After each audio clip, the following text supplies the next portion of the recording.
Hi, I'm Mella, and today we're going to talk about climate change and specifically climate resilience in East Boston. Climate is the pattern of weather in an area. It's the trend in temperature, precipitation, and wind over a period of at least 10 years. Climate can be measured and recorded on a local, regional, or global scale. Okay, so climate change is previously known to a lot of people as global warming, but it's really just about the changes in these overall weather patterns.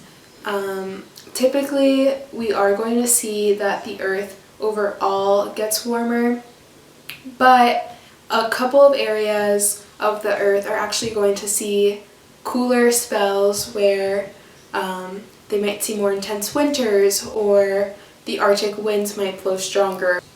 But like these regional differences in temperature, we also see different effects of climate change, including, but not limited to, storm pattern changes, sea level rise, and even wildfires like the ones in California.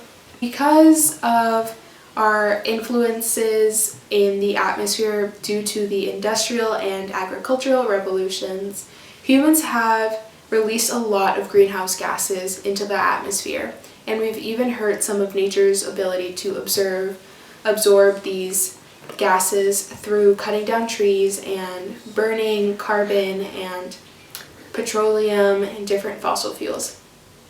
Because of this, we are already locked in to some climate change, even if we never burnt another amount of fossil fuel after this. And it means that in East Boston in particular, we are going to see sea level rise, and other coastal communities will also see sea level rise. So yeah, let's get into how East Boston is affected. We're predicted to see about 9 inches of sea level rise by the year 2030, which is just 10 years away. And by 2050, we are going to see about 21 inches of sea level rise, which is almost 2 feet.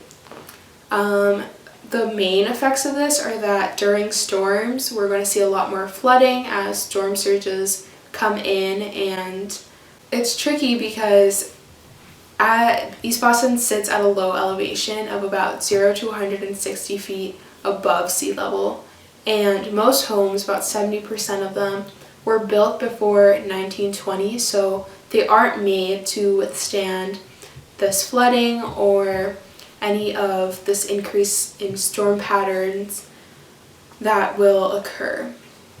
This is where climate resilience comes into play. We want to make sure that we're ready for sea level rise and climate change in our neighborhood. The best parts of our neighborhood are its diversity throughout the times. East Boston has been home to immigrants, and it continues to be a home to many immigrants and people that have lived here throughout generations and whose parents and grandparents and great-grandparents have immigrated from all over the world. Climate resilience is really the ability of a socio-ecological area to manage and recover from changes to the environment in order to continue to thrive and do well despite the changes that will come with climate change. This is typically done in 3 different ways.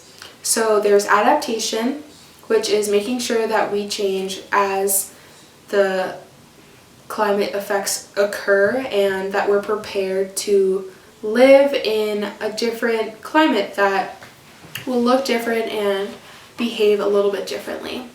Mitigation is really trying to minimize how many changes occur and how intense they'll be through reducing our consumption, our burning of fossil fuels, and really trying to be as efficient with our consumption of energy as possible. And then lastly, there's manage retreat, and that's really when you leave an area because it's no longer a place that is producing people with healthy, safe, and well lives. So in the next couple of videos, I'm going to dive into some of the adaptation, mitigation, and manage retreat options that we have and that the city is really trying to implement. I look forward to seeing you in the next videos.